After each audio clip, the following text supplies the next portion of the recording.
nossa atualidade tem desafios próprios dela e desafios difíceis, especialmente para nós, discípulos de Jesus Cristo, Igreja de Jesus Cristo. Muitos assuntos, muitas atualidades complicadas.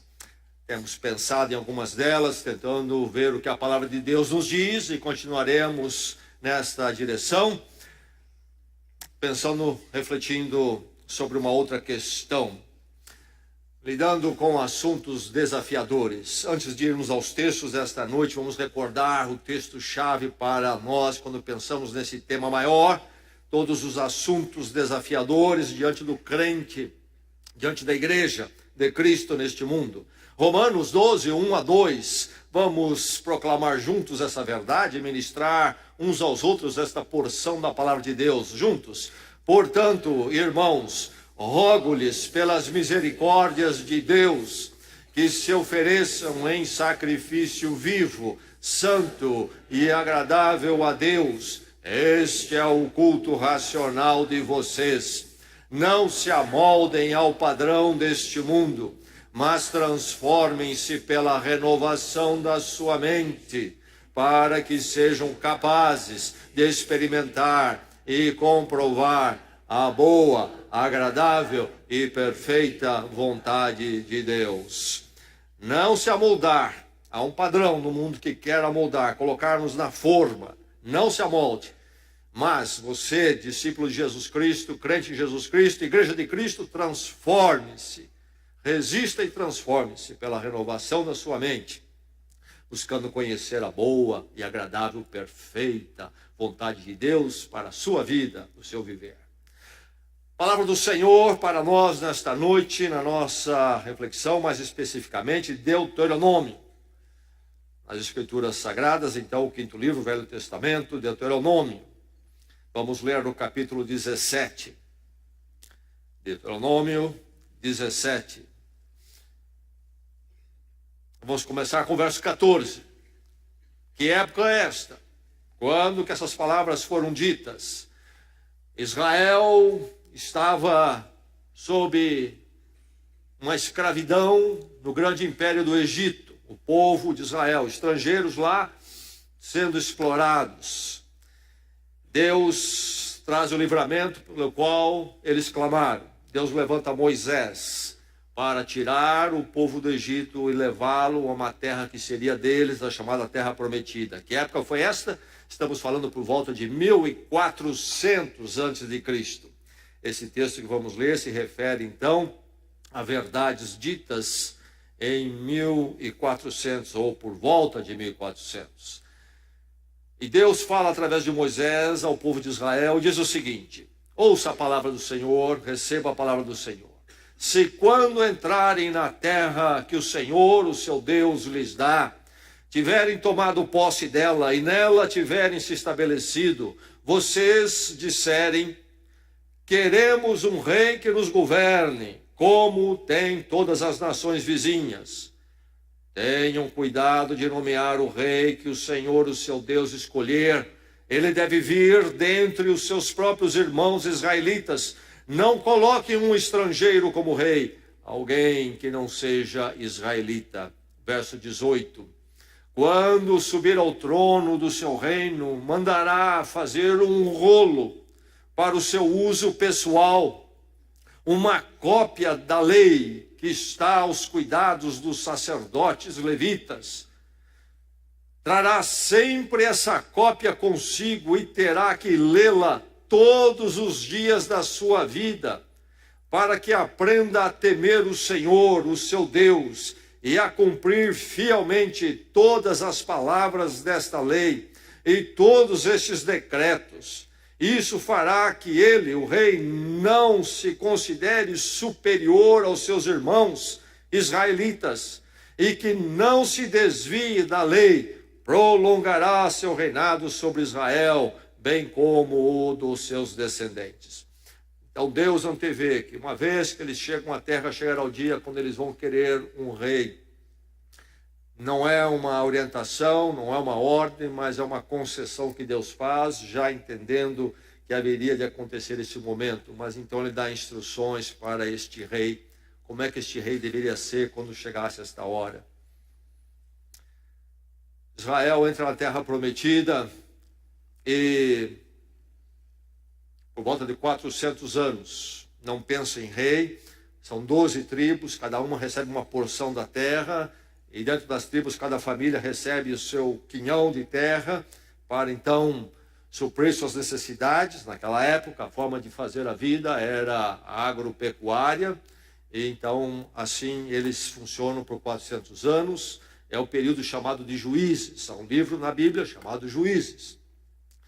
Havia apenas líder de tempo esporádico, ou tempo limitado, líderes esporádicos, tempo limitado, com missão específica, mas viviam então as 12 tribos ali. Vamos ver um trecho em Juízes. Então depois, mais à frente, Deuteronômio, então Juízes. E eu vou ler aqui um pequeno trecho sobre um dos juízes, que durante esses 400 anos atuou. E este é por volta ali então, no 12º século antes de Cristo. Estamos falando aí 200 anos depois do texto que eu acabei de ler. Juízes, capítulo 8, quero ler no verso 22 a 23. Gideão foi levantado por Deus para uma missão, então, ali específica, por um tempo, e depois dele exercer essa missão, há uma manifestação do povo, dos israelitas, em relação a Gideão. Diz assim no verso 22, os israelitas disseram a Gideão, reine sobre nós, você, seu filho e seu neto, pois você nos libertou das mãos de Midian. Não reinarei sobre vocês, respondeu-lhes Gideão, nem meu filho reinará sobre vocês, o Senhor reinará sobre vocês. Agora, 1 Samuel, mais à frente, depois de Juízes, 1 Samuel. Samuel é o último dos juízes, o último líder que Deus levantou nessa condição de juiz. Não havia monarquia, reinado, governo centralizado, como uma monarquia. Mas chega esse momento. 1 Samuel capítulo 8, verso 1. Quando envelheceu, Samuel nomeou os seus filhos como líderes de Israel. Seu filho mais velho chamava-se Joel e o segundo Abias. Eles eram líderes em Berseba, mas os filhos dele não andaram em seus caminhos. Eles tornaram-se gananciosos, aceitavam suborno e pervertiam a justiça. Por isso, todas as autoridades de Israel reuniram-se e foram falar com Samuel em Ramá. E disseram-lhe, tu estás idoso, e teus filhos não andam em teus caminhos. Escolhe agora um rei para que nos lidere à semelhança das outras nações. Agora o pedido do rei. 400 anos aproximadamente depois daquele texto que Deus falou a Moisés, instruindo com relação ao rei, se um dia o povo quisesse. Agora acontece. Verso 6. Quando, porém, disseram, dá-nos um rei para que nos lidere, isso desagradou a Samuel. Então ele orou ao Senhor, e o Senhor lhe respondeu, atenda a tudo o que o povo está lhe pedindo. Não foi a você que rejeitaram, foi a mim que rejeitaram como rei. Assim como fizeram comigo desde o dia em que os tirei do Egito até hoje, abandonando-me e prestando culto a outros deuses, também estão fazendo com você. Agora atenda-os, mas advirta-os solenemente, e diga-lhes quais direitos reivindicará o rei que os governará.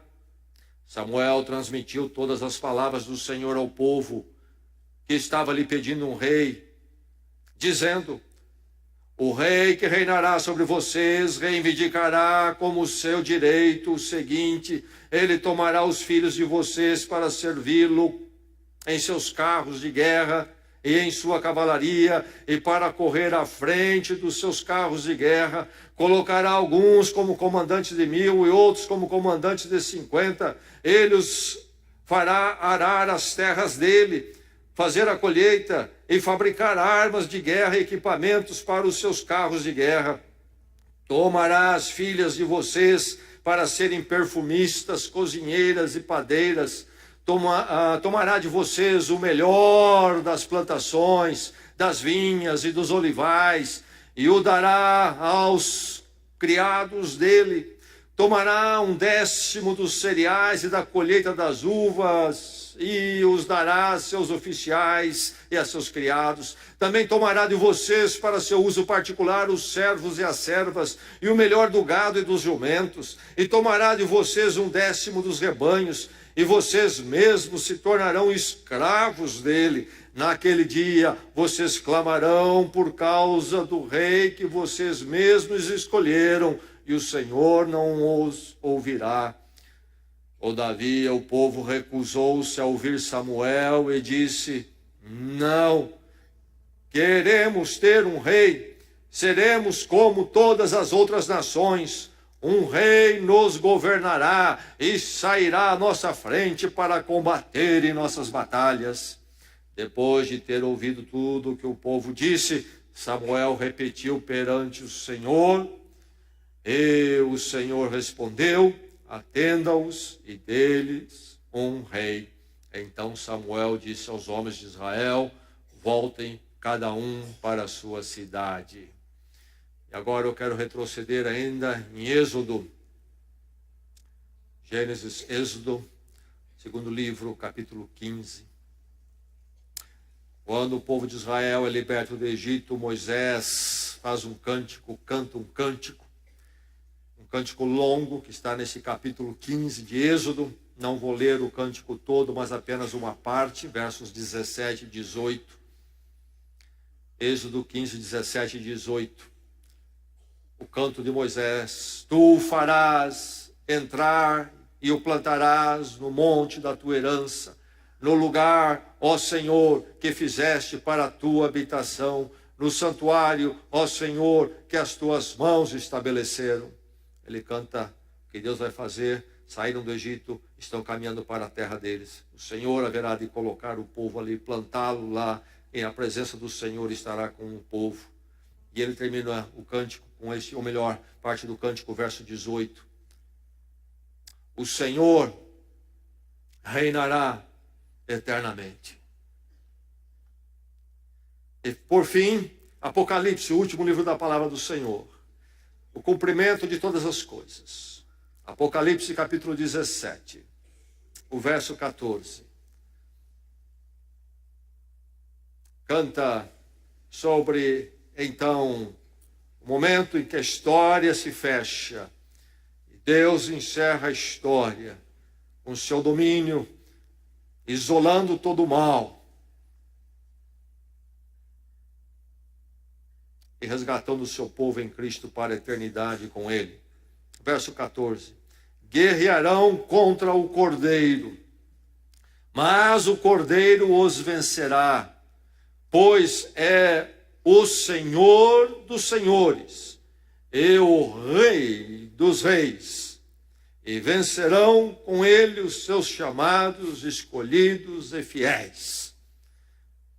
Cristo, que veio como um cordeiro, mas também às vezes apresentado como um leão, como cordeiro, sofreu, mas este cordeiro que morre na cruz, na verdade é vencedor, é o Senhor dos senhores e o Rei dos reis, e vencerão com ele os seus chamados, escolhidos e fiéis. A vitória final sobre todo o mal é em Cristo e em nossas vidas.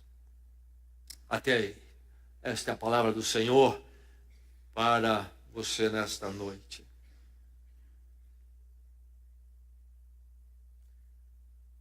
Mark Twain, falecido em 1910, escritor americano, humorista, muito inteligente, muitas colocações, observações inteligentes. Entre muito que ele disse o seguinte: fraudas e políticos precisam ser trocados frequentemente pelo mesmo motivo.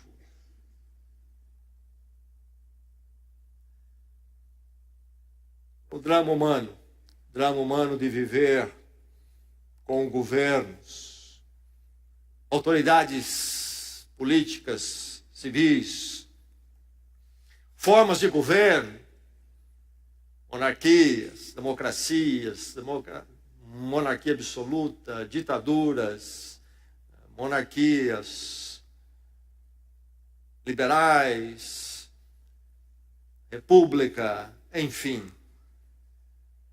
Um drama humano. E um drama que nos aperta de uma forma especial nesses dias, não é verdade? Nós, como cidadãos aqui desta terra do Brasil. Mas não é uma novidade. O povo de Israel, séculos antes de Jesus Cristo, já lidou com essa questão. E aqui, nos textos que lemos, duas possibilidades: o governo de juízes, trabalhando com as tribos, e o surgimento do desejo, o anseio de uma monarquia. Juízes, uma forma de federação, líderes temporários, não constituindo sucessores, com causas definidas para abraçar e tratar, não absolutamente tudo para sempre. E a monarquia já centralizadora, com uma forma hereditária e também abrangente, intervindo em tudo na vida do povo. E aí está o drama de Israel. Governo.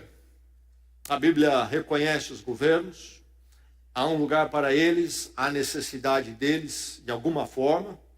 O apóstolo Paulo diz que vem do Senhor os governos, a sua carta aos Romanos, e diz que a missão deles é fazer o bem, isto é, aquilo que é correto aos olhos de Deus.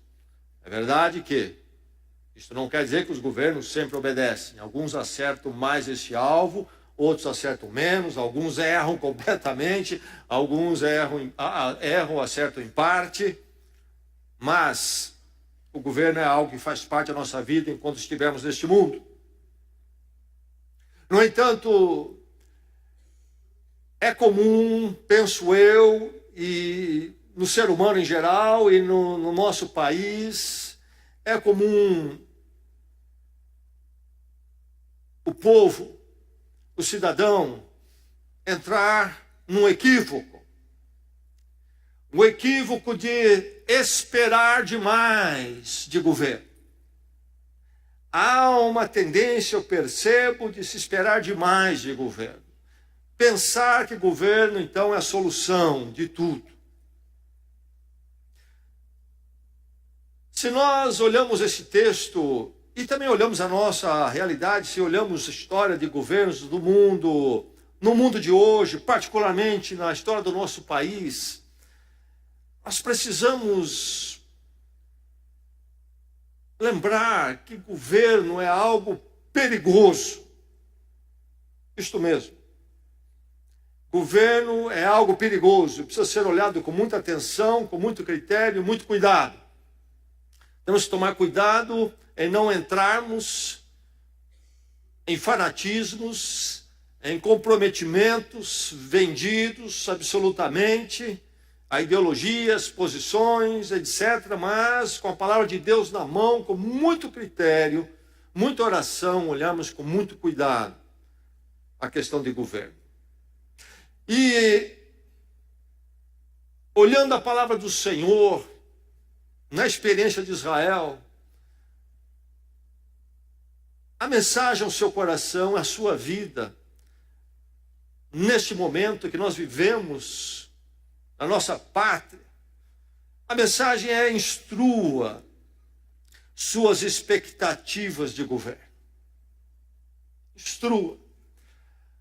Há muito o que se falar sobre o governo, depois sobre as questões específicas da política do momento, como é que as coisas estão organizadas ou desorganizadas, o que se pensa. Há muito o que se dizer, mas olhando a palavra de Deus, a experiência do povo de Israel aqui, algumas instruções que devem estar presentes em nosso coração e nossa mente, enquanto nós caminhamos neste mundo e temos que ser cidadão de um país, e temos que lidar com a política e a questão de governo. E a nossa participação numa democracia é chamada e ela acontece. Certamente há muito mais que precisamos saber e buscar, mas alguns princípios norteadores, algumas instruções que precisam estar em nós e que podemos tirar da experiência do povo de Deus na palavra de Deus. Instrua sua expectativa de governo. Resista a esperar um Salvador. Há esta coisa no ar, particularmente entre os brasileiros, de que há de chegar um Salvador. Um Messias vai sentar em Brasília e tudo será arrumado nessa terra. Isto é chamado de sebastianismo. O que é isto? Houve um rei em Portugal chamado Sebastião, faleceu em 1578. Ele foi para a batalha, comandar os exércitos de Portugal na batalha no Marrocos. E lá acabou morrendo e ficou um tanto a ideia de que ele desapareceu, ele não volta a Portugal, morre lá. E começa a surgir um mito de que um dia ele voltaria a Portugal. Ele ia surgir. E aí ia resolver tudo. Portugal, então, perde a batalha no Marrocos, passa a ser subjugado pela Espanha, mas Sebastião haveria de ressurgir, haveria de vir. E o famoso padre Antônio Vieira foi um dos culpados de propagar muito essa ideia mística em relação a Dom Sebastião. E ficou, então, na mentalidade lusa, esta ideia de um Salvador que haverá de surgir e tudo consertar e arrumar. Mas nossa vertente principal de formação cultural é portuguesa. E, na verdade, o sebastianismo, então, é algo que está na mentalidade luso-brasileira. E sempre pensando, nós vamos colocar um lá e ele é que vai arrumar tudo. Inclusive não compreendendo bem o momento em que se vive de governo democrático, onde quem conserta as coisas é o povo. Depende como o povo vive, depende dos valores que o povo abraça. E então aquele que há de governar haverá de ser um reflexo do momento ou da mentalidade dominante, dos valores dominantes de um dado povo. Então esse sebastianismo habita. E nós ficamos pensando que um presidente, por exemplo, no caso da democracia, é que resolve tudo nesse país. Doce ilusão, grande equívoco. É preciso resistir a essa espera de um Salvador. Lá está Samuel, na função de juiz. Os filhos dele são apontados para governar uma parte, ou melhor, administrar uma parte ali da terra, e são corruptos. E o povo começa a olhar para o lado, ver que as nações têm os seus reis. Nós queremos um rei. Samuel, você já está velho. Vamos apontar, vamos entrar numa monarquia. Essa é a solução para o momento, para o problema que nós vivemos. Vamos para uma monarquia.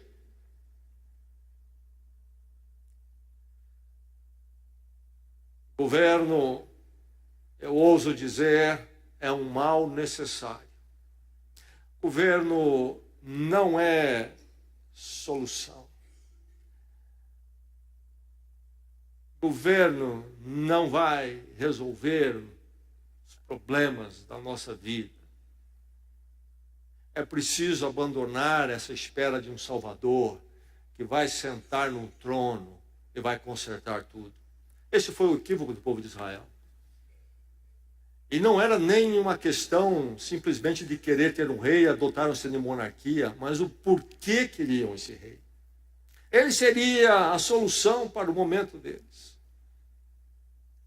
Quando que em Êxodo, Moisés canta diante da libertação do Egito, a expectativa de entrar na terra e lá habitar em seu próprio território, Moisés canta e diz: o Senhor reinará para sempre. Resiste a esperar um Salvador. É preciso abandonar esse sebastianismo, e numa democracia que nós vivemos da forma que nós a temos, é tão complexa e complicada.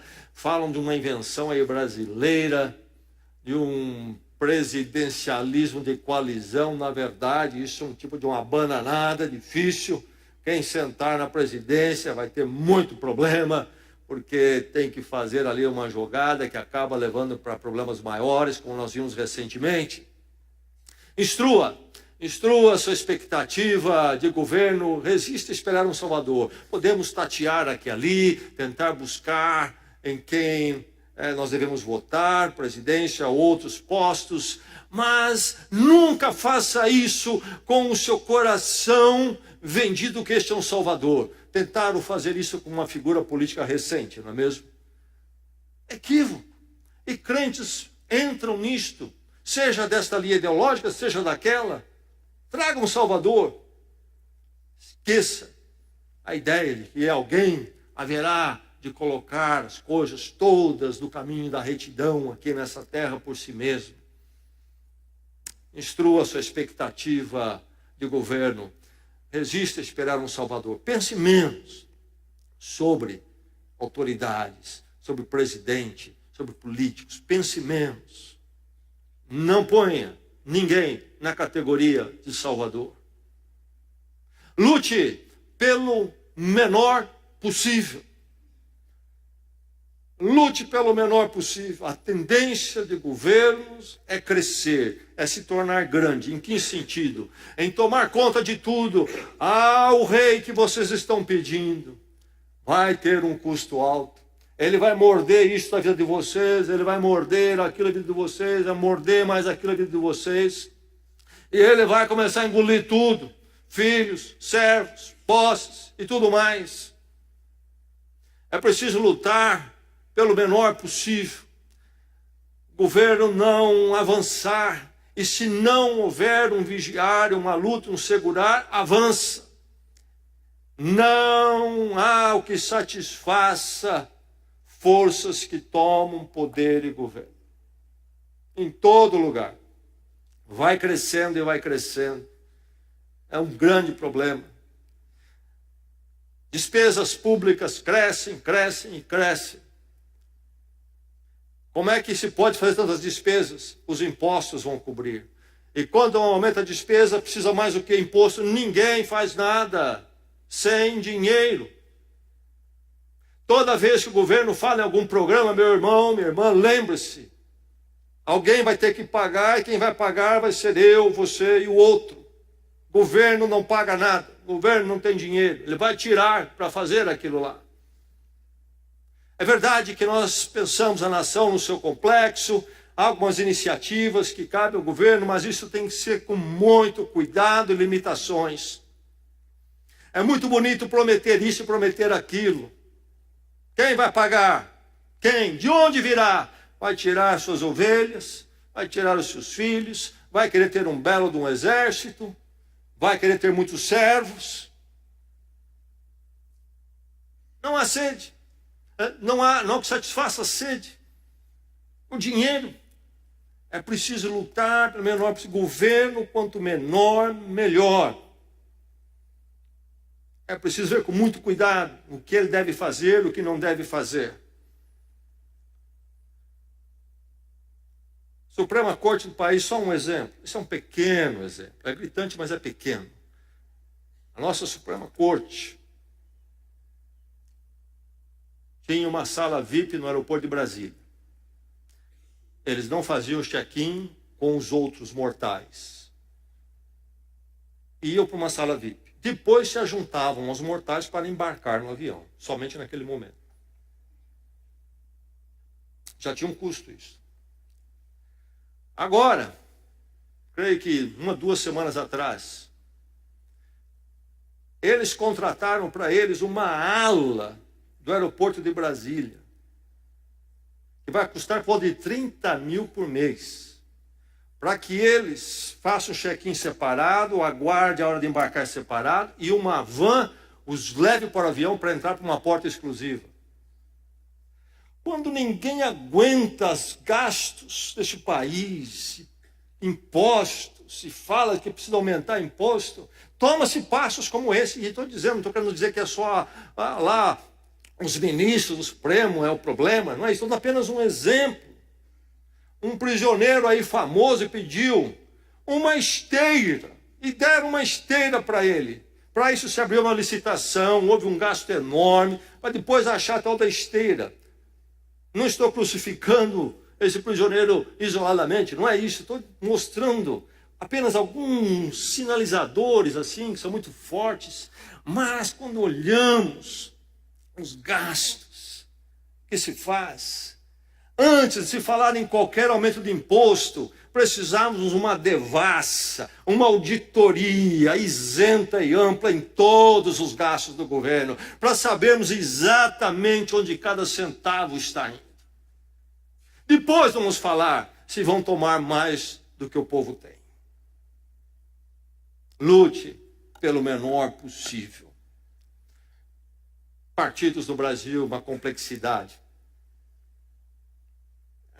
Mais de 30. Mas, na verdade, todos eles dizem que há um agora, que é uma exceção. Todos eles são da tendência da esquerda. Da briga no Brasil, é de esquerda, aquele é de direita. Na verdade, os partidos todos, dizem os especialistas, os entendidos, e é mesmo, são de esquerda. Alguns de esquerda radical, alguns de esquerda de centro, mas são de esquerda. E a ideia é sempre de que o governo é a solução, o governo é o salvador, o governo é o Messias. Nos dê mais dinheiro que nós vamos resolver o plano dessa terra. Dá o dinheiro para nós, dá o dinheiro para nós e dá o dinheiro para nós. Vamos resolver. Programas sociais. Há miseráveis que precisam de ajuda, sim. Mas isso precisava ser feito com muito critério e cuidado e não da forma que se faz. Ouvi de pessoas aqui em Bragança mesmo, trabalhando em bancos estatais, o abuso desses programas sociais aqui em nossa cidade. Pessoas recebendo coisas indevidas. Imagine quanto não existe disto por aí. Programas sociais deveriam ser sempre temporários, capacitadores, salvo algum grupo muito restrito, muito complicado, limitado. Programas sociais têm que ser capacitadores, temporários. Alguma coisa que venha à vida da pessoa para levantá-la e ela andar sozinha e não precisar mais de ajuda de ninguém. É doentio, dependências, faz mal. E quem é que paga isto? Grande truque. Tirar dos outros para dar para terceiros. Matemática terrível. Programas assistencialistas, estatais, paixão da nossa terra, um problema tremendo.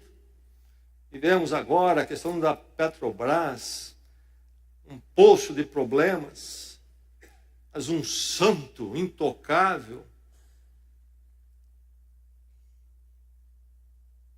O conceito de socialismo, vamos repartir tudo. E sabemos que as pessoas não são iguais, não agem de forma responsável com a vida do mesmo nível. É preciso instruir sua expectativa de governo. Lembre-se que o rei vai fazer algo. Vocês vão colocar um governo aí centralizador e tudo bem. Deixe contar, Deus disse para eles. O que esse rei vai fazer com vocês? Preste atenção. Lição para nós. Lute pelo menor possível. Apoie a descentralização. Como é que estava Israel organizado? Entraram na terra prometida. Chegaram finalmente, depois de peregrinar por anos no deserto. Chegou o momento. Não foi Moisés não entrou com eles. Sucessor de Moisés para liderar foi Josué. Segundo a orientação do Senhor e Moisés, então a terra foi dividida. 12 tribos constituíam Israel. E cada tribo recebeu o seu território. Dividiram. E ali dos territórios as famílias se organizaram, cada um com o seu quinhão para fazer a sua própria sobrevivência, cuidar da sua vida.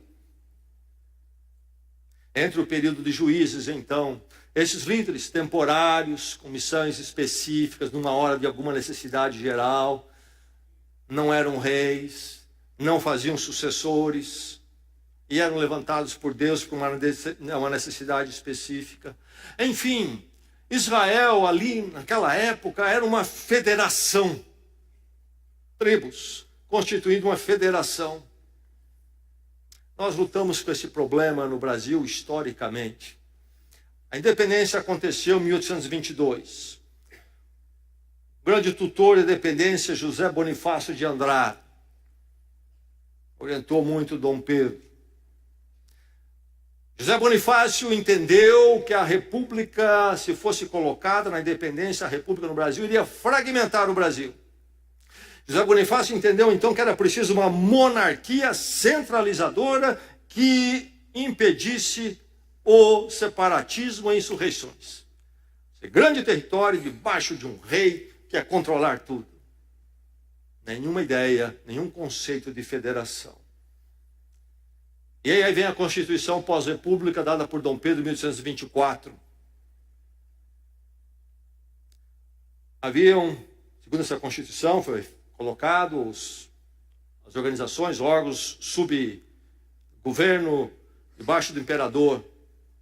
Mas todas estavam ali enquanto o imperador quisesse. Poderia extinguir qualquer coisa. Foi criado, sim, para dar uma ideia de uma democracia liberal, um poder moderador, um poder executivo, um poder legislativo, judiciário, mas a Constituição estabelecia um quarto poder, tal do poder moderador, que era o próprio imperador. Poder moderador. Ele tinha ascendência sobre todos os outros. Então aí está essa experiência na raiz, quando nasce essa nação independente, governo centralizador, numa monarquia poderosa. Passa-se o tempo e chega finalmente a proclamação da República, que depõe o sucessor Dom Pedro I, depõe Dom Pedro II. É feita uma Constituição republicana, em 1891, aliás, um pouco antes, mas não ficaram satisfeitos. Rui Barbosa foi chamado para rever tudo aquilo. Rui Barbosa, então, se espelha muito na Constituição americana, e dá a nova Constituição para o Brasil, 1891, Constituição republicana, e olhando para os Estados Unidos, ele tenta criar uma federação no Brasil, um federalismo, os estados nos Estados Unidos, estados aqui, antigamente províncias, e traz o presidencialismo para romper com essa ideia do imperador, que tudo controla. A questão, particularmente o federalismo no Brasil, nunca realmente saiu muito do papel. O que nós temos hoje em Brasília é algo muito parecido com o que havia na monarquia. É uma centralização ali, longe de todos. Tudo vai para lá, dinheiro vai para lá. Os estados têm a voz muito pequena. E nós sofremos com isso. O melhor governo é aquele mais próximo de nós. Quanto mais o dinheiro ficar próximo de nós, melhor seria. Arrecada-se aqui tudo, vai para Brasília. E depois Brasília distribui, conforme decide por lá. E a maior parte do que sai, por exemplo, daqui, não retorna. Fala-se em poder 20% do que São Paulo envia para lá, volta para cá. Não estou querendo criar aqui um barrismo, uma competição entre estados. Estou dizendo que, para todos, para esse estado e para os outros, quanto mais próximo o poder estiver do cidadão, melhor é. Esta ideia de um governo centralizador, ali isolado, distante, e tudo vai para lá, depois tem que esperar o retorno. Isto não funciona bem. Isso não dá certo. Israel queria um rei. Ele vai dominar tudo. Vocês vão servi-lo. Vocês vão se tornar escravos dele, diz a palavra que nós lemos. Você prestou atenção nela? Essa tendência. Instrua a sua expectativa de governo. Zele pelos seus direitos. É preciso tomar cuidado, porque governos crescendo tendem a roubar os nossos direitos. No nosso país, houve um voo, ainda está no ar, muito forte, de um socialismo orientado por um neomarxismo, coisa terrível. Esta ideia de coletivismo, tudo é de todo mundo, e vai avançando na nossa vida, na nossa família, parece uma bondade, mas na verdade é muito cruel. Todos os governos, sistemas do mundo que abraçaram isso no passado, acabaram sendo governos cruéis, que massacraram o povo. Cuidado com esta ideia de coletivismo, tudo vai ser de todos, e começam a invadir a nossa privacidade. Nós temos nossas convicções, crenças particulares, nós temos nossas posses e propriedades, não é do governo. Nossas convicções e liberdade de crermos, vivemos como nós queremos, governo nenhum pode tirar isso de nós. Cuidado, nunca acredite em bondade de governo e ideologias. Você me ouviu? Não acredite em bondade de governo e ideologias. A única coisa que eu quero do governo é que ele seja justo. Verifique que todas as interações na sociedade sejam regidas por princípios justos. E cada um de nós, então, construa a sua vida segundo os seus princípios, as suas crenças, e tenha liberdade para produzir e sustentar a sua vida. Governo nenhum pode avançar em propriedade, governo nenhum pode avançar nos filhos, na família. Houve uma senadora que lutou, toda a sua carreira em prol do movimento homossexual. E ela queria leis duras que calassem os crentes na sociedade e quem também discordasse da homossexualidade. E um dia ela deu uma de bonzinha. Não, nós vamos fazer uma lei assim, não há problema, os crentes podem ter suas convicções, mas eles podem falar delas com relação à homossexualidade somente nos cultos e nos templos deles. Eles vão ter total liberdade. Na sociedade não, mas lá no templo deles podem. Ora, então também essa mesma lei, segundo ela pensou, deveria dizer, os homossexuais vão fazer suas associações, e lá nas reuniões deles podem falar, mas não na sociedade também. Mas você percebeu que a avenida de uma mão só, vamos calar os crentes, tirar a liberdade do que eles creem, e dar total liberdade à ditadura do liberalismo moral, do progressismo moral, impor sobre todos. É preciso zelar pelos direitos. Muito fácil, ideologias e correntes querem engolir nossos direitos como cidadão, direito a ter a sua família, a educar a sua formar a sua família, a ter a sua propriedade.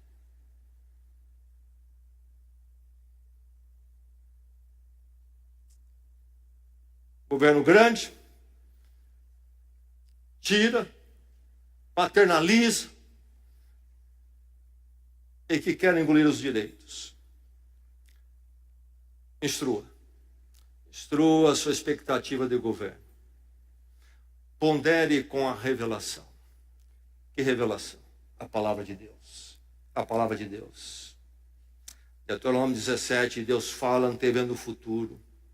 Quando subir ao trono do seu reino, vocês vão pedir um rei. Talvez um dia no futuro vocês vão pedir um rei. Quando esse rei subir ao seu trono, mandará fazer um rolo para seu uso pessoal.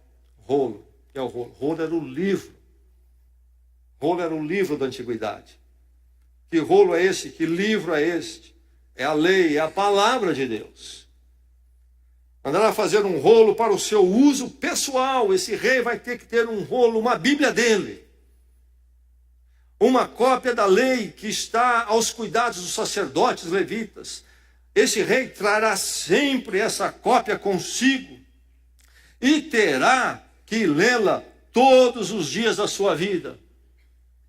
Já pensou se a nossa Constituição colocasse isso para o presidente da República? Vai ter que ler todos os dias da sua vida.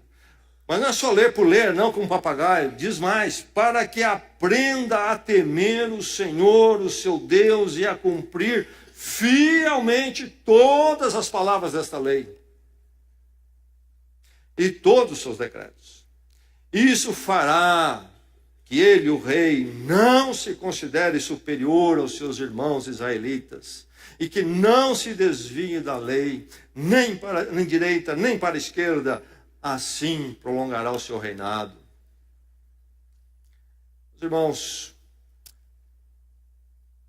o governo é um problema porque o ser humano é um problema.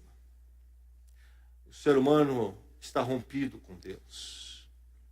O ser humano sem redenção, sem ser redimido em Cristo Jesus, sem ser instruído pela palavra, ele caminha para o pior. Corremos esses riscos que precisamos observar quando pensamos em governo e vigiar. E esta ideia de governo neutro sem religião é uma impossibilidade. A verdade é que há de dominar sempre algum tipo de religião. E aqui ganha mais e mais força em nossa terra é o secularismo. A religião secularista é uma religião, sim. Ou o governo é instruído pela revelação, pelos valores e princípios transcendentes de Deus, ou o governo é instruído pela religião humanista, secularista, dos valores sempre incertos, mutáveis, voláteis. A qualidade de um governo vai depender de quão próximo ele fica dos princípios da palavra de Deus. Quanto mais próximo, melhor. Quanto mais longe, pior. Essa é a grande verdade. Existe um governo cristão? Não, isso não existe, nem deve haver. Israel era um caso diferente, uma teocracia. Nós não vamos construir uma teocracia no Brasil, nem deve se fazer em lugar nenhum. Israel é um caso específico, que Deus levantou e formou para uma missão específica no mundo, a vinda de Jesus Cristo. Mas, vivendo, por exemplo, no sistema democrático, o governo vai depender, em termos de qualidade, com o próximo ele caminha com as verdades do Senhor e com o distante ele caminha. Haveremos de ter dias melhores ou piores, dependendo disto. E isso depende de como o povo, eu e você, está próximo do Senhor também. Algumas nações tiveram experiências diferentes. Há nações que foram profundamente influenciadas pela reforma, por exemplo, onde a experiência foi superior. Muitas dessas nações foram comparadas, uma ilustração bem interessante por um pensador, como flores cortadas. Muitas delas são o que são hoje porque tiveram influência da reforma à volta à palavra de Deus. Na Europa, Estados Unidos, por exemplo. No entanto, como diz o pensador, são flores cortadas. Não estão mais ligadas à raiz, que deu a elas condições de ser o que são.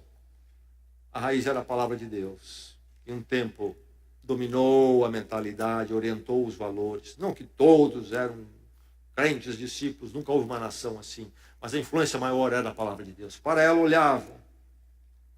São flores cortadas por quê? Não estão mais ligadas à raiz, mas ainda tem alguma coisa de atrativo, porque recebeu de lá. Mas vão murchar, porque foram cortadas da raiz. Vão murchar. Mas a história nos ensina exemplos. Quando nós pensamos em ser instruídos, precisamos ponderar com a revelação. Há uma gravura bem ilustrativa. Está no prédio da antiga Corte Suprema, em Lausanne, lá na Suíça. Paul Roberts pintou isto em 1905. E lá está a gravura. O que se tem lá, essa gravura, é a estátua da justiça. Todos nós conhecemos. Escadarias que subiam, então, para os gabinetes dos juízes. Os juízes, subindo essas escadas, deparavam de frente com esse grande mural. Lá está a estátua da justiça. O Roberts colocou a estátua em tamanho grande, na frente, então, do lado, aliás, os juízes, olhando para ela, sendo iluminados, instruídos por ela, e abaixo, diversas pessoas, diversos litígios que precisam ser julgados. Você conhece a estátua da justiça. Geralmente, ela é apresentada com os olhos vedados. Ela não vê, ela é cega. Não na ideia de imparcialidade. Sempre tem a espada na mão. A espada está geralmente apontada para os seus pés, algo assim. Esta, pintada por Paul Robertson, reflete a mentalidade ali, na época. Ela não está vedada, os olhos estão abertos para ver. Ver o quê? Ver, sim, as pessoas, as situações, para julgar, sim. Mas também, a espada dela aponta para um livro. Que livro é este? Essa estátua da justiça não é cega, ela é instruída. O livro ali, não dá para talvez você ler na gravura que está aparecendo, mas o livro tem por título A Lei de Deus.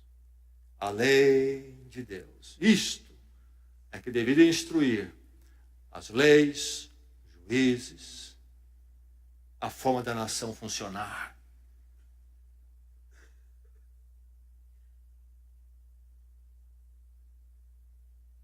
O nome desse quadro, o título dado pelo autor, A Justiça Ergue as Nações. Isso é verdade, mas não qualquer justiça. As princípios e valores orientados pela revelação.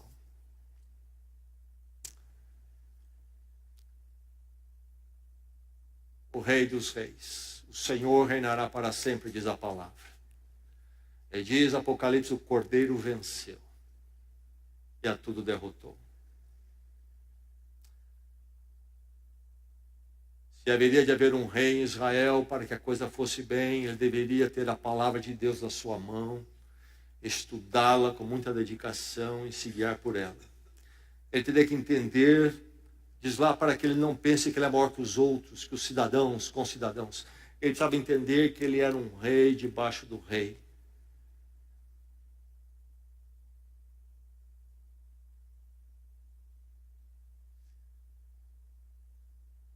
O governo não é a salvação. A salvação vem do Senhor. Se algum dia haveremos de gozar, o céu será no céu. Quando o Senhor reinar absolutamente e todo o mal estiver extirpado. Por enquanto aqui nós vamos administrando esse negócio, lidando com esse problema chamado governo, com muita sabedoria, sabendo que são coisas de homens, e não esperando muito se não andam perto do Senhor, tanto quanto possível, sabendo daquilo que precisamos nos proteger e tomar cuidado à luz do que a palavra nos diz. E vamos assim.